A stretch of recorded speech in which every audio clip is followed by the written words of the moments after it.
It's winter again.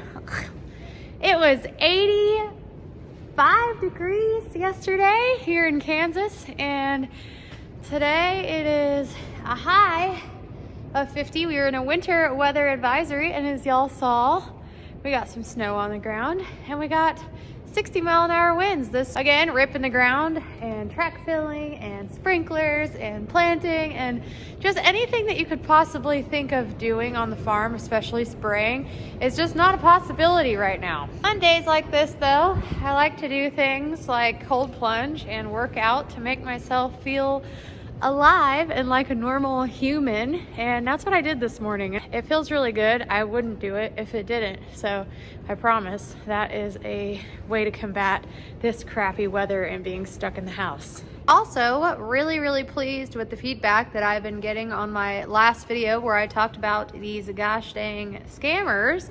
The word is getting out, and we're starting to get a lot of people noticing that something ain't right. Except I did get a letter in the mail the other day. Someone sent me just straight cash, and I'm sending it back to them with a letter attached telling them to come to my YouTube channel to get more details. It's really weird to me that people will be talking to somebody online for days, weeks, months, and getting to know them, whatever, and then somehow they stumble upon my actual and real P.O. box, because I know dang well that the scammers are not giving them my P.O. box here where I live. When it finally does, I'm able to let people know. Well, we got all the cats checked. They got lots of food and they got their little heated blankets. I am gonna go back in the house and try to find something to do and not go stir crazy, because I'm about to lose my mind. And they're breaking stuff, so I gotta get out of here.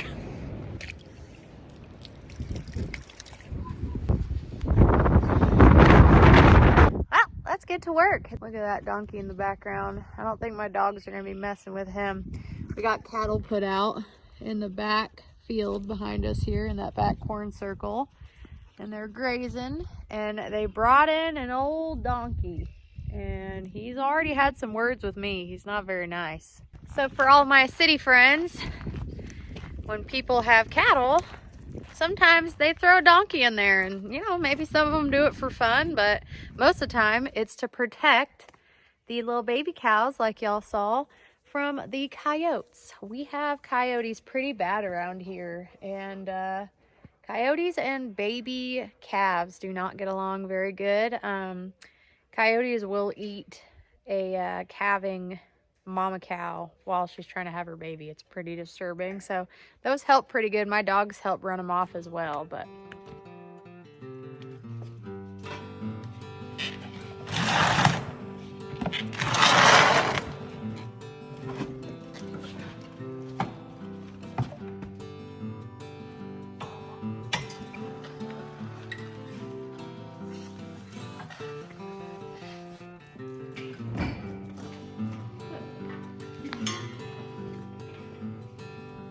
heck, did y'all see that?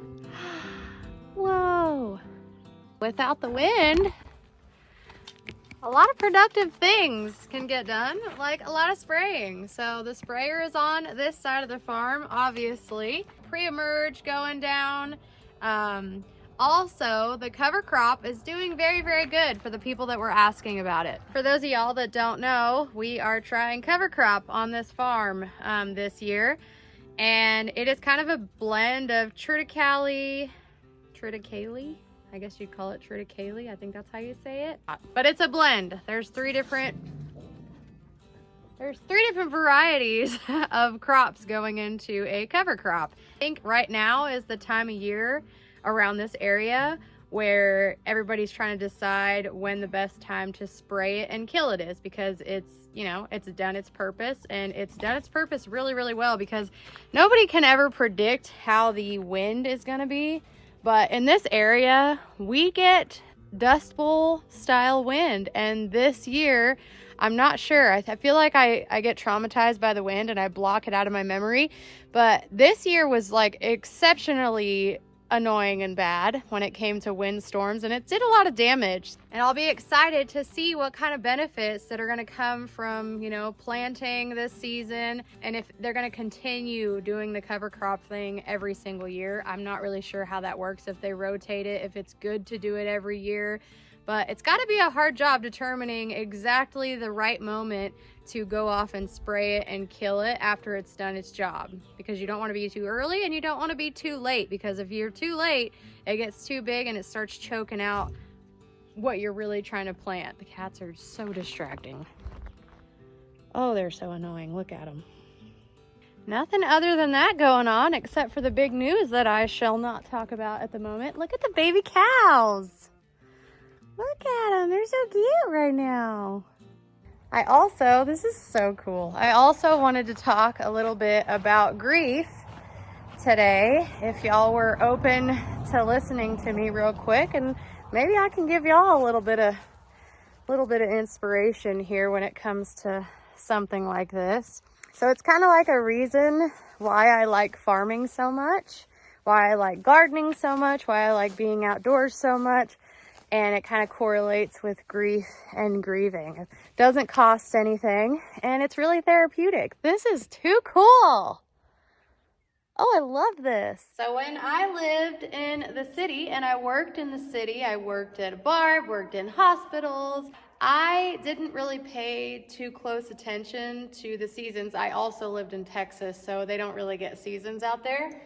But you just don't kind of change with the seasons if you're not outdoors a whole lot, if you're working your life away. Start paying attention to the seasons if you're grieving. Sometimes it makes it really hard and it hurts a whole lot more when you're changing with the seasons.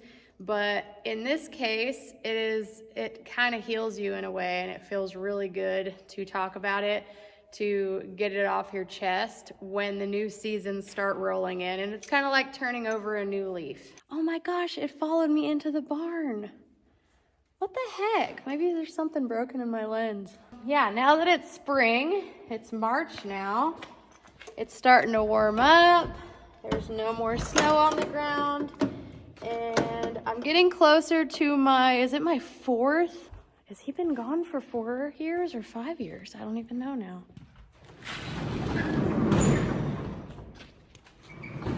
As the seasons change, you just kind of feel renewed in a way. It's a new day, it's a new season, it's a new weather to get ready for. You got to change your clothes out and get ready for the new season. And with farming, it's really inspirational because there's so many changes happening right now on the farm, and so many things to get ready for, and so many things to look forward to, whether they be really hard or really not. You know, it all depends on how you look at it.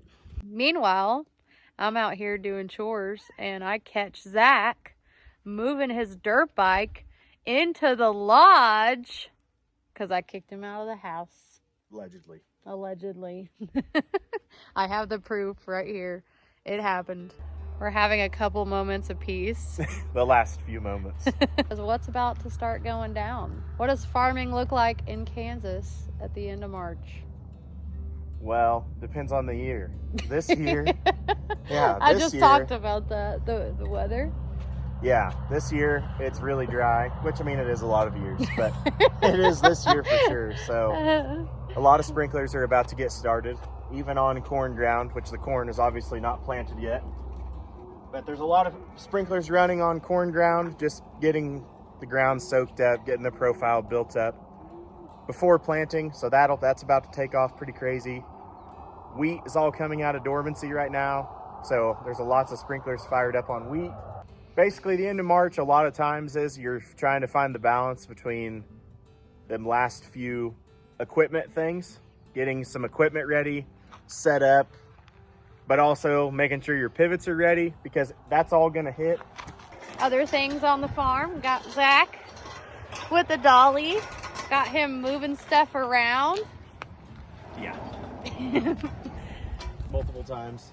And there y'all have it. There's a little hint for y'all. It's not going to make much sense right now, but it all will pretty soon. Thank y'all so much for sending in all of your questions about what we do around here on this farm around this time of year. It's kind of fun to answer all those. Again, not sure that we're out of the woods yet when it comes to the brutal winds out here, but obviously there's been some pretty nice days in between to get all the spraying done. Appreciate all the recent support on all of my shorts I've been making lately. It's been a lot of fun making those and experimenting with different video ideas. Last week, y'all went all out and showed a lot of support on our new website, snowgrownoutdoors.com. If y'all want a hoodie or a t-shirt, there's a lot of cool things coming soon to the website. Go check that out. And as always, if y'all have any questions, comments, concerns, leave those down below as well. Appreciate y'all, and I will see y'all in the next one. Okay, love you, bye.